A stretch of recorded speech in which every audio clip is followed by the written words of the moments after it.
여의도 순복음교회가 창립 65주년을 맞아 성령강림 대기도회를 시작으로 본격 기념 행사에 들어갔습니다.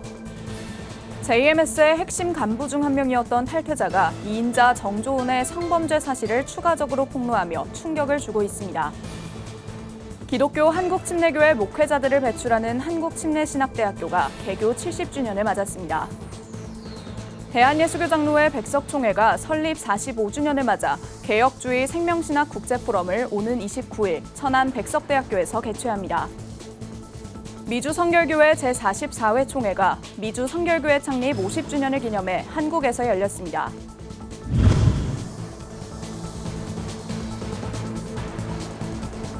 시청자 여러분 안녕하십니까? 구TV 뉴스입니다. 여의도 순복음교회가 창립 65주년 기념 행사에 본격 돌입했습니다.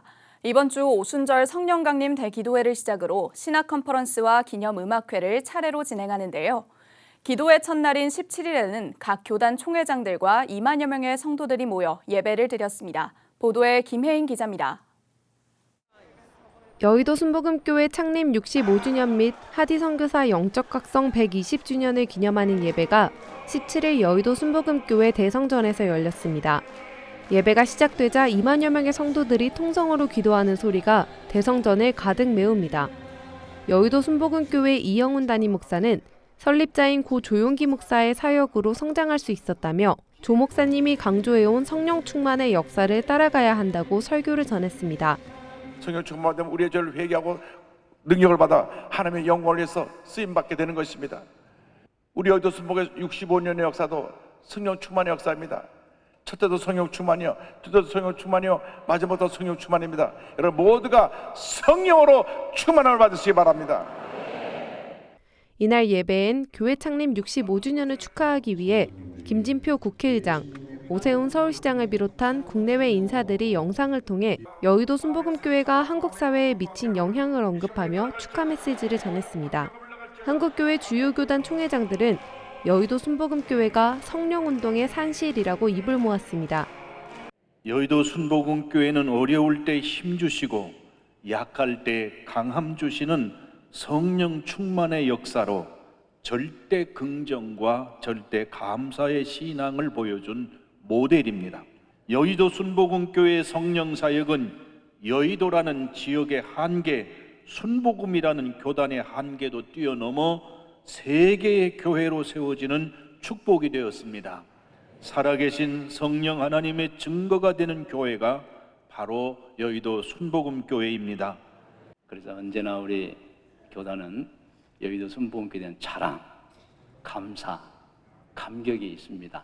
교회 창립 65주년을 기념하면서 하디 선교사님을 말씀하는 것은 하디 선교사님이 미친 영적 영향이 너무 크기 때문입니다. 근데 그 배후에는 회개와 성령운동이 있습니다. 그리고 우리 조용기 목사님과 대를 이은 우리 이영훈 목사님은 바로 그 중심에 서 있습니다. 개회 예배는 대한예수교장로회 백석교단 장종현 총회장의 축도로 마무리됐습니다. 여의도 순복음교회는 21일까지 매일 저녁 회개, 성령 충만, 감사, 축복을 주제로 성령 강림대 기도회를 이어갑니다. 이후 신학 컨퍼런스와 기념 음악회 등 다양한 행사를 차례로 진행할 계획입니다. 구TV 뉴스 김혜인입니다. JMS의 핵심 간부였던 한 탈퇴자가 새로운 내용을 폭로했습니다. 정명석이 성범죄를 저지르도록 도왔던 2인자 정조은이 성범죄를 당해도 문제를 제기하지 않을 만한 피해자를 직접 선별했다는 충격적인 내용인데요. 자신도 이 과정에 가담하긴 했지만 범죄에 연루된 것을 깨닫고 탈퇴를 결심하기까지 여러 협박과 회유가 있었다고도 털어놨습니다. 장세인 기자가 보도합니다. JMS에서 정명석 교주의 총애를 받는 일명 스타. 그중에서도 결혼하지 않고 평생 정교주에게 충성을 맹세하는 교도를 내부에선 신앙스타라고 부릅니다. 최근 해외 신앙스타들을 관리했던 전 국제선교국장은 직접 쓴 편지를 통해 JMS의 조직적 성범죄와 가스라이팅에 대해 폭로했습니다. 편지를 쓴 정모 씨는 내달 첫 공판을 앞두고 있는 JMS 핵심 간부 6명 중 1명입니다. 현재는 JMS를 탈퇴한 상태지만 활동 당시 해외의 여교도들이 JMS 교리에 따라 지내도록 관리하며 정명석 교주의 성범죄를 돕는 역할을 해왔습니다. 정 씨는 편지를 통해 JMS 2인자 정조은이 맡았던 JMS 교회에서 5, 6년간 직접 키운 여교도들 중 정명석에게 성범죄 피해를 당해도 문제를 제기하지 않을 만한 사람을 선별하는 모습을 직접 목격했다고 전했습니다. 그러면서 정명석의 해외 도피 생활 동안 정명석보다 정조은의 영향력이 더 컸다며 그런 정조은의 모습에 탈퇴를 결심했다고도 밝혔습니다. 선생님이 여자들 옆에서 정말 조심해야 된다고, 이 아이들은 절대 신앙이 있고 이 아이들은 문제가 있지 않으니까 옆에다가 놓고, 문제가 있을 아이들은 자기가 배척을 하고 옆에 있는 애들 만지면 되지 왜 다른 여자애들 만져서 자꾸 문제를 일으키시냐. 정 씨는 또 편지에서 아직 JMS 내부에 있는 교도들의 탈퇴를 돕고 싶다고 말했습니다.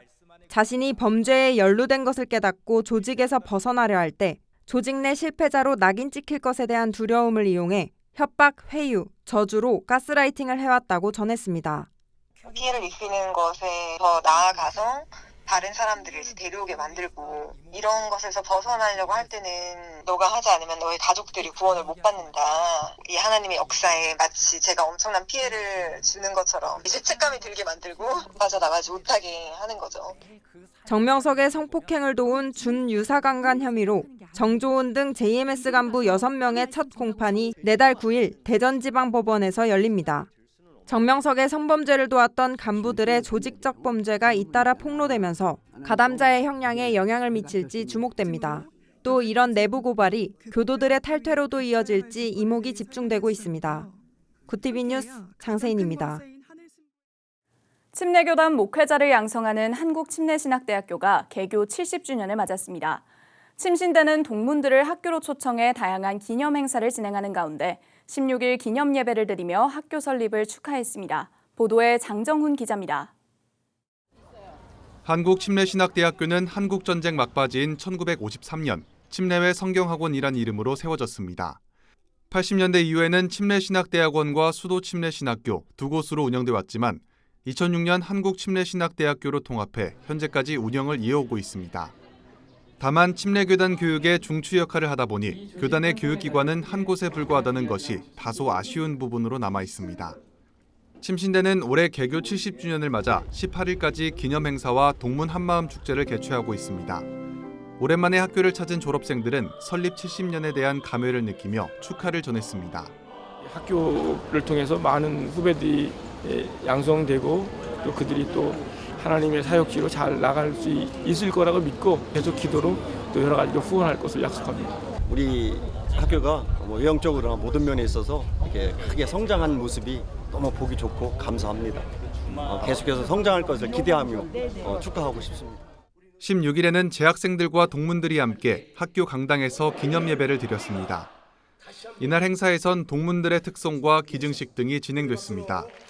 또한 지덕 목사와 허긴 전 총장 등 11명의 동문들에게 침신대를 빛낸 사람들 상을 수여하기도 했습니다. 이 학교 8호학번 출신의 기독교 한국침례회 김인환 총회장은 설교를 통해 학교가 70년을 기점으로 재도약할 수 있길 바란다고 전했습니다. 70년 동안 하나님께서는 우리 한국침례신학대학을 통해서 우리 한국교회와 세계 선교에 놀라운 일들을 행하셨습니다. 지금 어려운 시기지만 그 신실하신 하나님께서 70년을 기반으로 또다시 새로운 도약을 이루어 가도록 우리가 다시 결의를 다지는 시간이기 때문에 올해 15대 총장으로 선출된 피영민 총장은 학부 인증평가를 잘 마무리하고 서울 지역으로의 캠퍼스 확장 등 학교 발전의 구상을 밝혔습니다.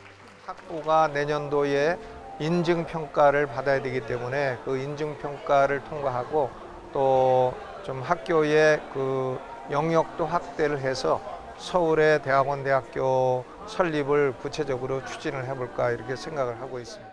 한국 기독교 신학생의 감소와 기독교의 위기 속에서 개교 70주년을 맞은 한국침례신학대학교에 참된 목회자 양성소로서의 역할과 책임이 커지고 있습니다. 구티비 뉴스 장정훈입니다.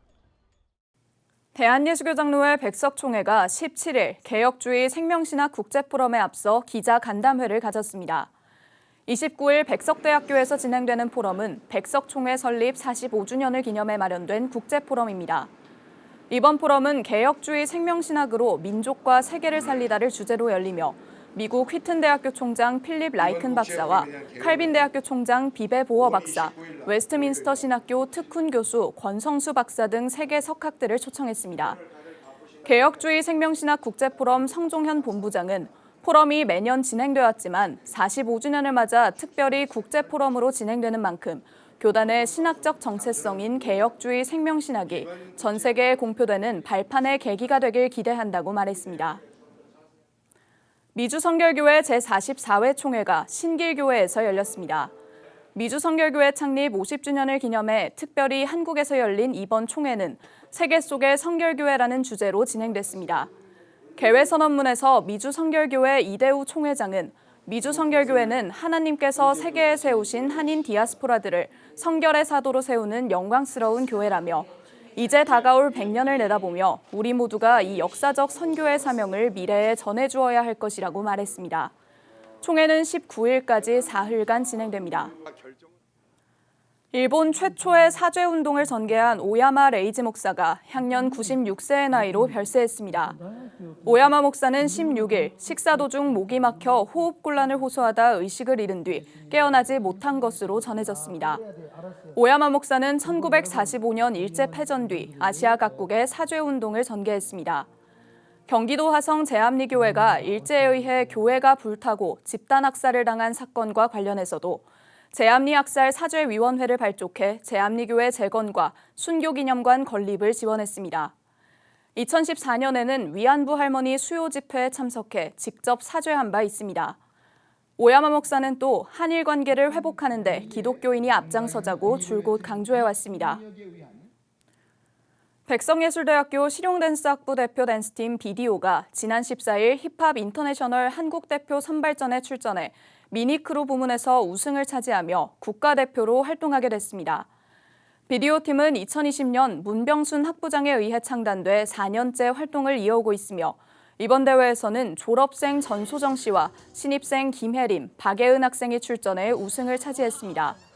학부장 문병순 교수는 학생들이 춤이라는 재능을 통해 선한 영향력을 펼칠 수 있도록 학교가 모든 지원을 통해 돕고 있다며 세계 무대로 나아가는 학생들이 전인적 인간으로 성장할 수 있는 기회가 됐길 바란다고 말했습니다.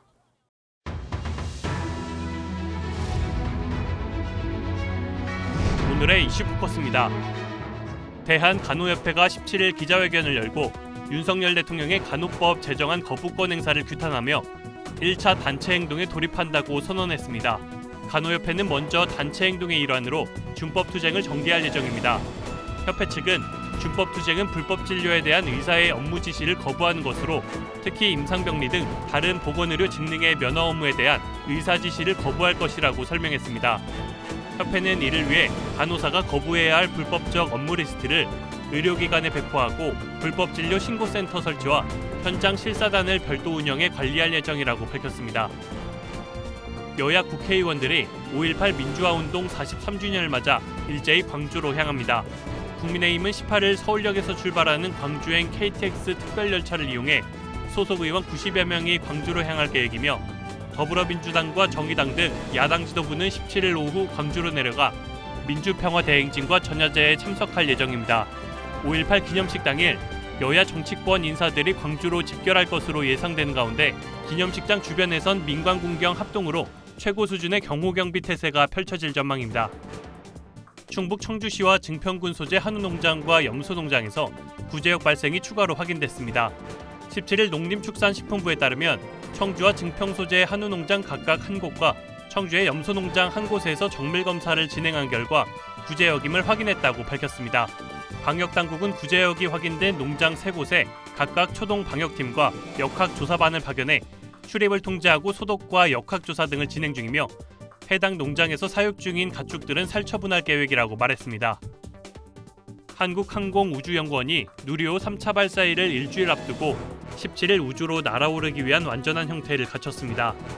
연구원에 따르면 지난주 누리호 상단부인 3단에 위성을 장착하고 3단 조립을 완료한 데 이어 이날 1, 2단과 3단을 체결하는 작업도 모두 마무리했다고 밝혔습니다.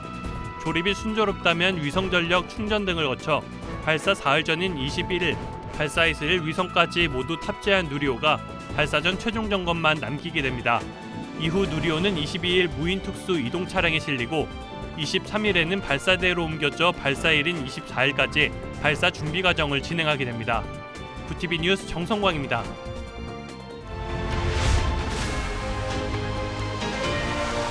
구티비 월드와이드입니다. 사이클론 모카가 미얀마를 덮친 후 피해가 커지고 있다는 보도가 나왔습니다. 로이터 통신에 따르면 17일 미얀마 민주진영 임시정부인 국민통합정부는 시트웨 주변 지역에서 로힝야족 약 400명이 모카로 인해 숨진 것으로 파악됐다고 밝혔습니다.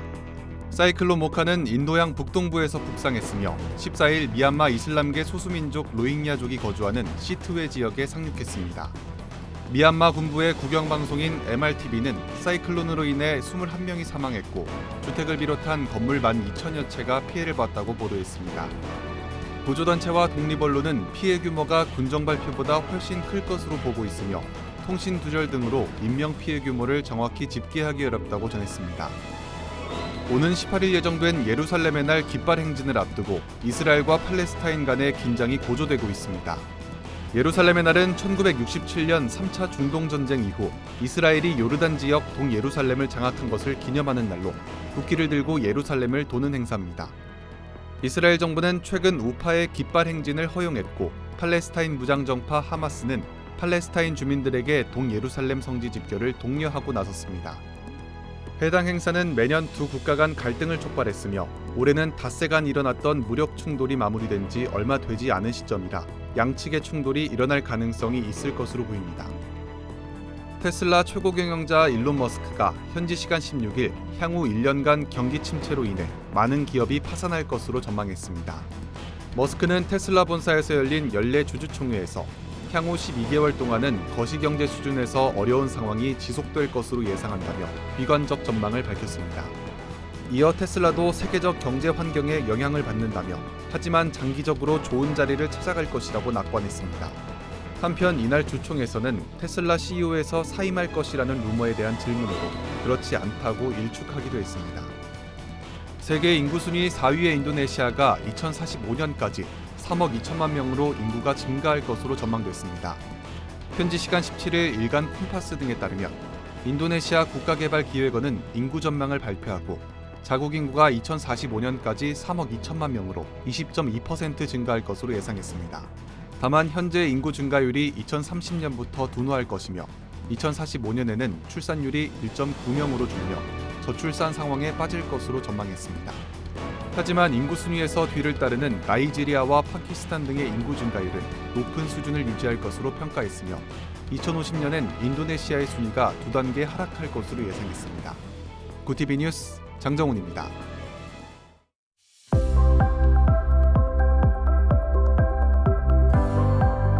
내일은 전국이 대체로 흐린 가운데 때이른 더위도 한층 누그러지겠습니다. 남부와 제주를 중심으로는 내일과 모레 사이 비 소식이 있는데요. 경북 동해안 지역은 금요일 오후까지 비가 이어지겠습니다. 이후에는 대체로 맑은 날씨가 이어질 것으로 전망됩니다. 이어서 전국 날씨입니다. 내일 한낮 최고 기온은 서울과 강릉 25도, 대전 23도가 예상됩니다. 남부지방의 경우 대구 23도, 광주와 부산은 21도를 보이겠습니다. 날씨였습니다. 간호사의 업무와 역할을 보장해달라는 일명 간호법에 대해 윤석열 대통령이 거부권을 행사하면서 간호사들이 준법 투쟁에 나섰습니다. 일선 현장에서 의사의 역할을 상당 부분 간호사들이 맡게 되는 관행이 이어져 왔기 때문인데요. 협력이 중요한 의료계 특성상 딱 잘라 재단하긴 어렵지만 국민의 생명을 다루는 만큼 의료 공백 없는 조정이 빠른 시일 내에 이루어지길 바랍니다. 이상으로 뉴스를 마칩니다. 함께해 주신 여러분 고맙습니다.